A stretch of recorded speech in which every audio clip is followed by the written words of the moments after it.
My favorite relative, I have two, but my Aunt Paulette, my mom's sister, and my grandmother. And my aunt was French, and we'd go visit. I loved her little town, village, whatever, and visiting and eating great foods and exploring because they sold coal and sodas and beer. He had his own beer and stuff, and he transported it. So we'd go play in the bottle area and all the areas you probably weren't supposed to be in, but it was fun. And then my grandma, geez, she was just, great woman, very headstrong, didn't need anybody. She took care of herself. Well, they were both really pretty kind of, second moms, and I loved my aunt's voice. She had the most wonderful voice.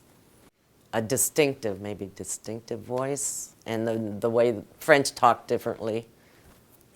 And I don't know. I mean, she didn't sound like my mom. She had a totally different sound, but it just, every time I heard it, it was like, it made me like her even more. I don't know what it, I don't know what it was, but.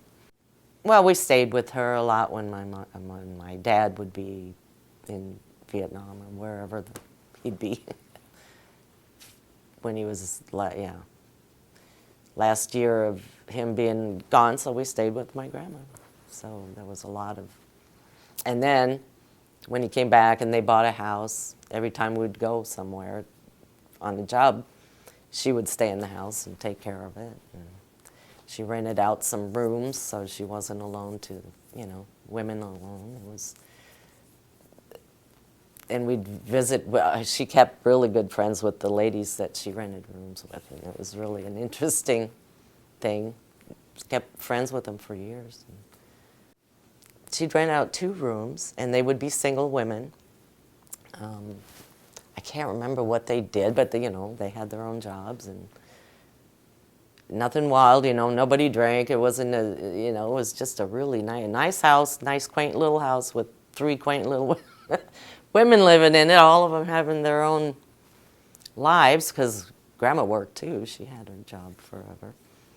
And, we weren't there, so I didn't see. We met them when we'd come in for R&R, and have dinners. But it was a really great, that way she wasn't alone, watching the house for us. And these women had nice rooms I don't even know what she charged for it.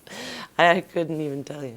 But my favorite relative is my grandpa because he teaches me a lot of stuff, and I don't know. I don't know why he's my favorite relative. I feel like we spend a lot of time together, so we have a better bond than I do with my cousins and stuff, and I have a better bond with him than I do with my grandma. One of my favorite memories with my grandpa was when we went fishing to Lake Mead together. I just really like fishing. I don't know why. It was really fun, and we were the only 2 that were actually sitting down and having a conversation, I guess. My favorite relative is probably my Aunt AJ. I miss her. One of my favorite memories was when I lived in my old house, and she had to sleep in my room with an air mattress on the ground, and something brown was on her air mattress, and she smelt it, and she thought it was poop, but it wasn't. It's like chocolate or something. I don't know, but it was funny. I remember that. She's fun because she's young, you know what I mean? She's young-minded, and she understands what it's like to be a kid, especially my age, and I don't know, she's just cool. The first person that comes to mind is my Aunt Rosalie. That's my dad's older sister. Sadly, she passed away when I was about 12 years old. But I remember her being like fun, loving, really nice. And I didn't know it, I wasn't aware of it then, but looking back, she gave off like a strong, independent woman vibe. And I think that was important for me. And I wasn't even aware of it. But maybe who I am now, I kind of resonate with that. Maybe it was just the age that I was at, like a pivotal age. We were living near that side of the family, and I don't know that I really had other aunts going on, really, but maybe she had this air about her, like she dressed well, she cared for herself, exterior. She just kind of seemed like, it's funny because as a kid, you don't know how old those people really are at the time. Like there may be, and of course she was like, whether she was 30 or 40, but when you're a kid, you don't know what that age is like. So she just seemed put together. She was fun. I think she never had kids, and I think she wanted kids, and maybe she gravitated to me as like having a daughter or something like that, and so she just portrayed to me like a fun, like a bonus mom, in a sense. I think the setting was we were at my uncle's desert mansion, desert home, like a second home, and so obviously at that point we're all at a family together. It's happiness, it's celebration, for whatever reason it was. I don't remember what the gathering was about. And apparently I'm in the kitchen area. I remember it was like a kitchen area with her alone, as far as I can remember, but she starts to have, I guess, a diabetic attack. I don't really even now know exactly what that is, but just probably definite plummet in blood sugar. She's got low blood sugar. She's fighting to maybe stay standing up, and maybe internally she's trying not to scare me as a young child terribly. So she says, I remember though, she says to me, "Go get your dad, go get your dad." So I'm pretty sure I was a little worried, concerned for her, because visually there was something that was not right, not normal going on. So I went outside and I got my dad, and it's funny, my family brings this to my attention and they remind me of this story. So to me, it was nothing. It was just it was a reaction. And as I look at it now, I have good reactions with intense situations. A lot of good family memories.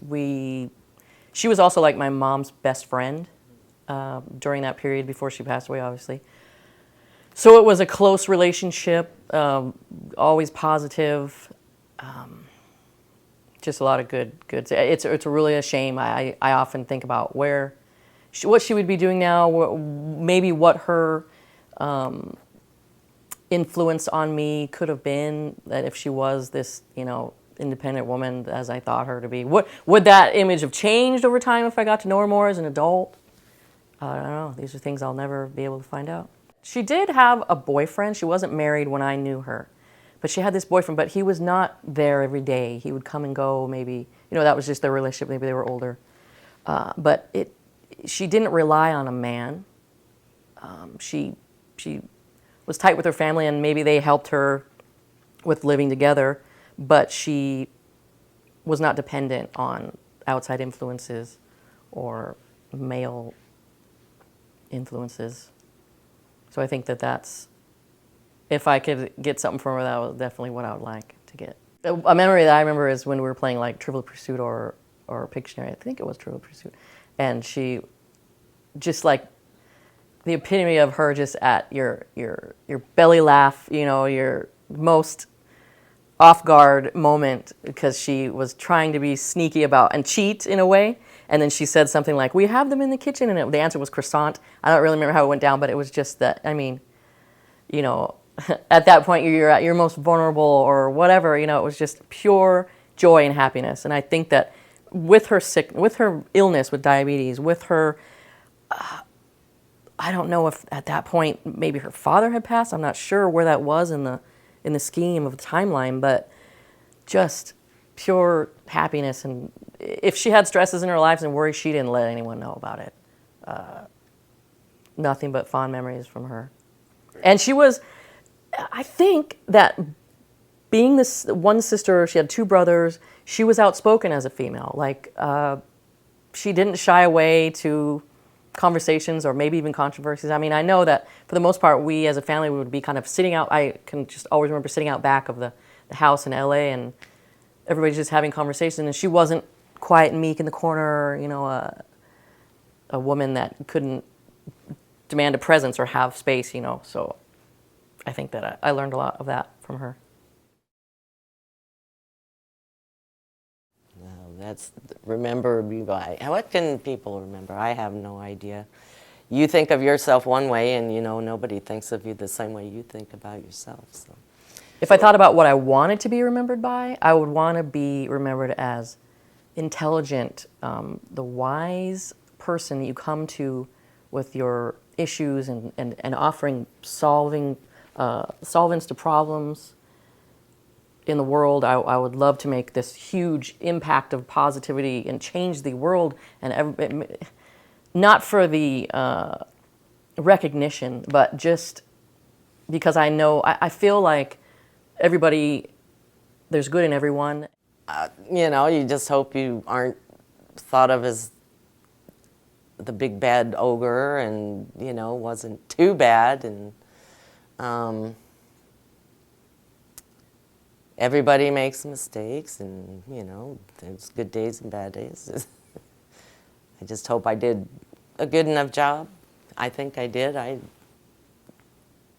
proud of my kids. So I don't want to be like selfish, but I think that people will remember me by like my creativity or something like that, because I guess I have like a really open mindset, and I like am very happy and joyful and stuff. I know the biggest part everybody is gonna get a good kick out of talking about in the future when I'm gone. There's the tinfoil hat nutter person always seeing UFOs and shit. I know that I'll be remembered for that. That I know I will be. Being argumentative and being defiant sometimes. I want people to remember me by how I never gave in, and I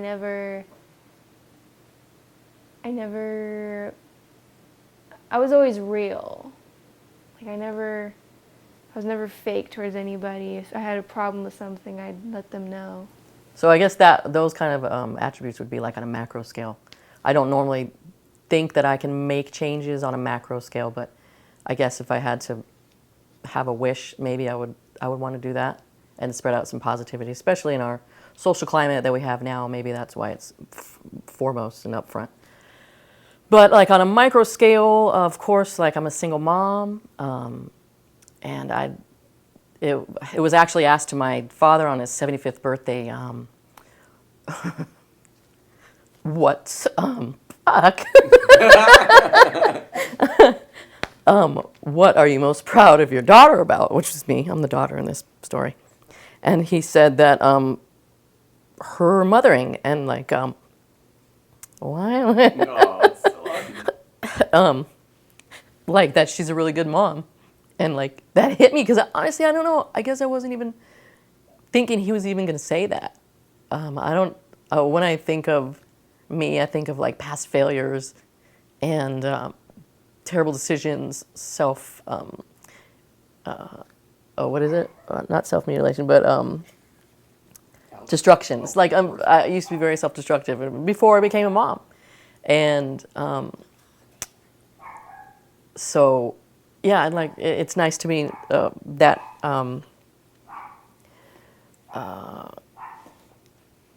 What was the word? I think I said the word there too. Like noticed or appreciated for that. You know, being a good mom. I mean, I had a lot of help and support, a lot more than a lot of single moms out there do. So I'm very aware of that and grateful for that. And I'm even going further, making changes. I started going back to college. And it's so cool because my daughter's in high school, and I feel like it's such a good example for her to see this, because where before I'm a single mom, I do have a job. I had a full-time job before COVID, but so I would just go to work and come home. And, you know, she doesn't see. She knows, oh, mom goes to work and mom makes the money to pay the bills and this and that. But for her to see, for us to have that connection with school, I think it's a super positive experience for her and a connection. So I think she's focusing more on school and seeing, we have conversations about school. It's actually been really incredible, an incredible experience that I wouldn't have expected, because I think going to college for some people in their social class or whatever it is, that's just maybe not an option. Or for certain individuals, maybe they don't feel that they can accomplish this. And I think I was stuck in that rut for a long time. But just this one moment, this one chance where I lost my job and I sitting around for months and you're thinking, what am I doing with myself? You know, you've had your vacation, you've watched as much Netflix as you can watch, and you say, I need to do something with myself. So you just kind of make a decision and you do it. And I certainly hope that empowerment to her really shines through, and she'll pick up on that.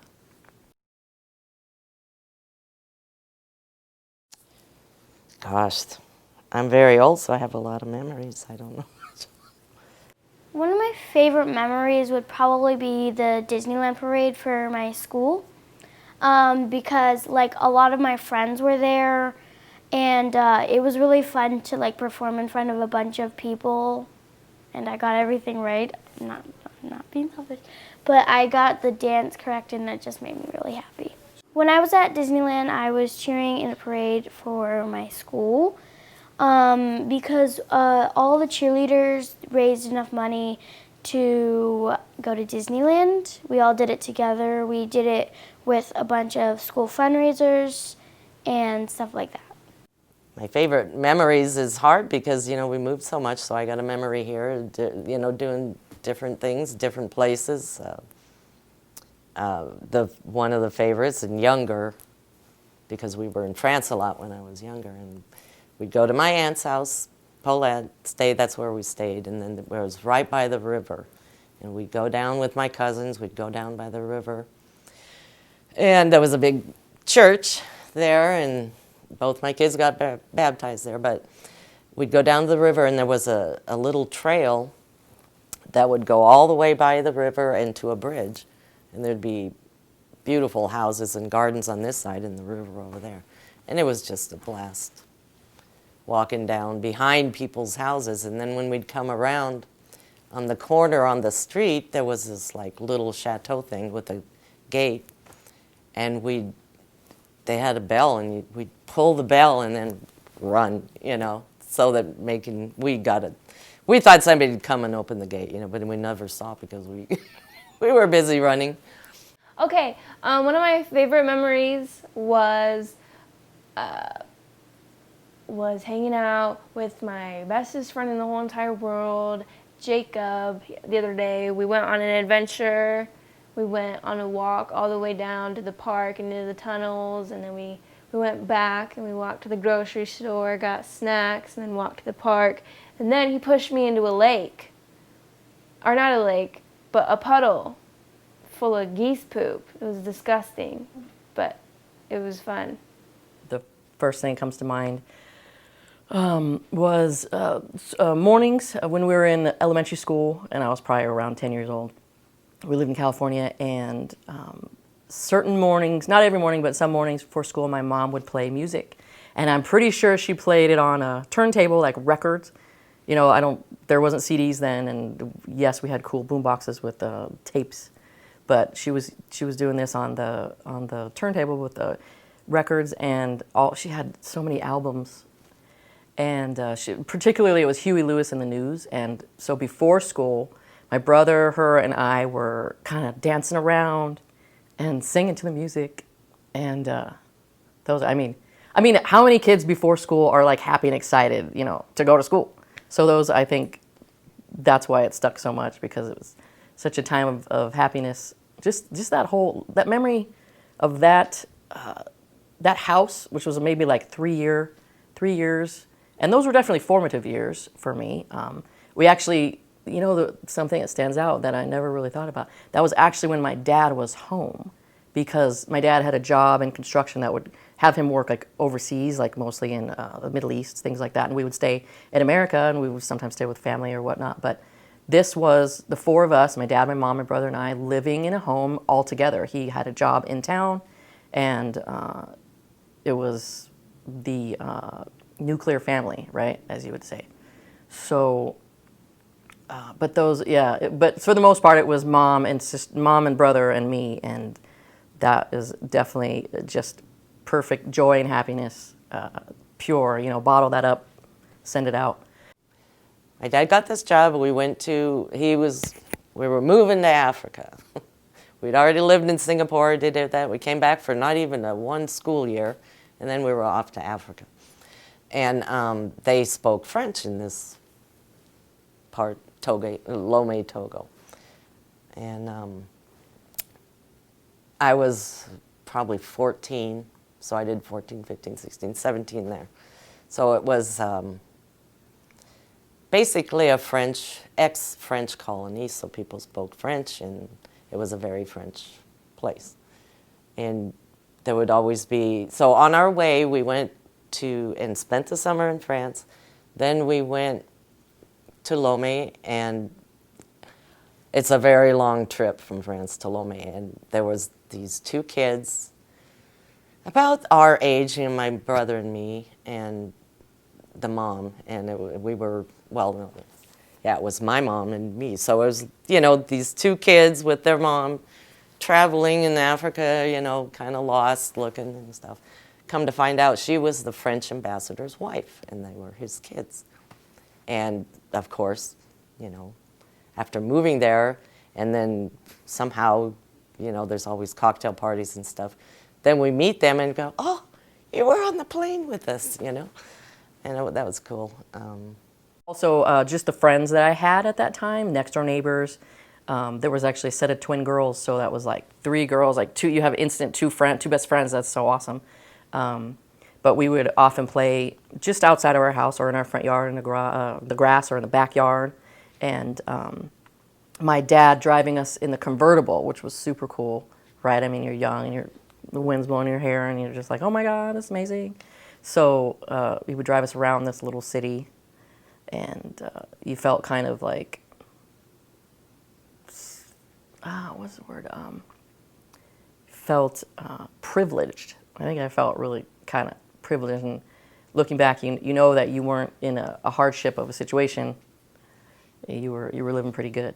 But also with those same friends, we would take the dog out into the grass in the front yard, and we had a little poodle, and he would just like run all around like crazy, and everybody tried to catch him, but nobody could catch him. I guess it's kind of like a pig chase. I know they have things like that. I guess it's like that's our California version of that, because it was so fun. I mean, we're laughing and we're falling on the ground trying to dive and catch this dog, and he's just like so fast, and he was so young and strong then, and those definitely just good memories with people, socializing and getting out with friends and family, and good happy times. Not worried about political exterior things going on, or not in a low class neighborhood or environment. I was fortunate to be in that situation. It's really hard to sum up one thing or one example that I would want everyone to know about me. You're kind of like thinking of putting yourself into a bottle and like just selling this one product of you. But it would definitely have to be like that I'm unstoppable.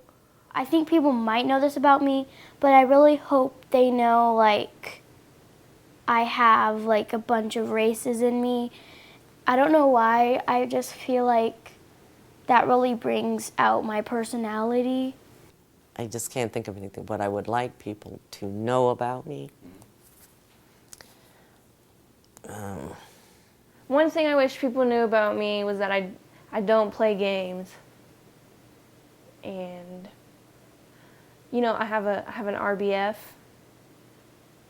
and people tend to get intimidated by it, which is, it's honestly like my favorite thing, because like people always come up to me, are you mad? Are you okay? And I'm like, yeah, I'm perfectly fine. And then I'll smile, but then I'll just go back to looking all rude. I can't think of anything that I would like them to know about me, that they don't already know. I mean, I don't have any secrets that I can think of. I am black, white, Asian, and yeah. Those are the main ones. In terms of, I've had many obstacles in my life, and they kind of told me and taught me that I can get through anything. And like maybe with each one, they made me a little stronger to face anything. I mean, you know, you may take one glance at me, and I may be of short stature, and not look too dismissible. I may look dismissible, but no, it's going on in here. You know, if I want to accomplish it, I will. If there's somebody that I care about that needs a little empowering or help, whether it's emotionally, even physically, we're going to get this done.